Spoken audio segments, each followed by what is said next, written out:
തൃശൂരിൽ ആഫ്രിക്കൻ പന്നിപ്പനി തടയാൻ നടപടിയുമായി ആരോഗ്യ വിഭാഗം. പന്നികളെ കൊല്ലാൻ 2 RRT സംഘത്തെ നിയോഗിച്ചു. ഒരു സംഘത്തിന്റെ നേതൃത്വത്തിൽ ഇന്ന് ദയാവധം നടപ്പാക്കി തുടങ്ങും. MS ലിഷോയുണ്ട് തൃശൂരിൽ നിന്ന്. ലിഷോയ്, പറയൂ വിവരങ്ങൾ.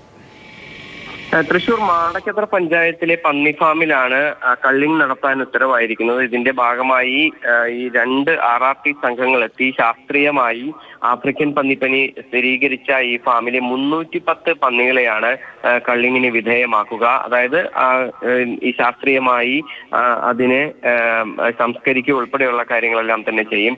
ഈ കട്ടിളപ്പൂവം സ്വദേശി ബാബു വെളിയത്തിന്റെ ഉടമസ്ഥതയിലുള്ള ഫാമിലാണ് പന്നിപ്പനി സ്ഥിരീകരിച്ചിരിക്കുന്നത്. ആഫ്രിക്കൻ പന്നിപ്പനിയാണ് സ്ഥിരീകരിച്ചിരിക്കുന്നത്.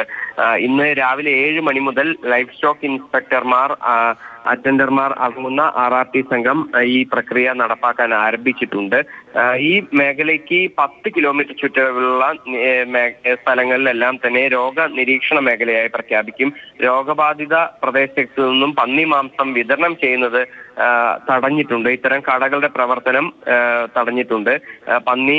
പന്നി മാംസം അതുപോലെ തന്നെ തീറ്റ ജില്ലയിലെ മറ്റു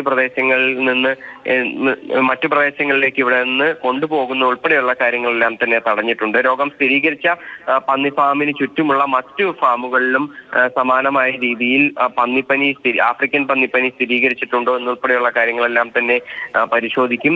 അങ്ങനെ ആവശ്യമെങ്കിൽ മറ്റ് ഫാമുകളിലെ പന്നികളെയും ഇത് ദയാവധത്തിന് വിധേയമാക്കുമെന്നാണ് നിലവിൽ അറിയിച്ചിരിക്കുന്നത്. ആഫ്രിക്കൻ പന്നിപ്പനി H1N1 പനിയുടെ പ്രതിരോധത്തിൽ നിന്നും വ്യത്യസ്തമാണെന്നാണ് അധികൃതർ പറയുന്നത്. പന്നികളിൽ മാത്രം കണ്ടുവരുന്ന രോഗമായതിനാൽ ആഫ്രിക്കൻ പന്നിപ്പനി മറ്റു മൃഗങ്ങളിലേക്കോ മനുഷ്യരിലേക്കോ പടരാനുള്ള സാധ്യത കുറവാണെന്നും അധികൃതർ പറയുന്നു.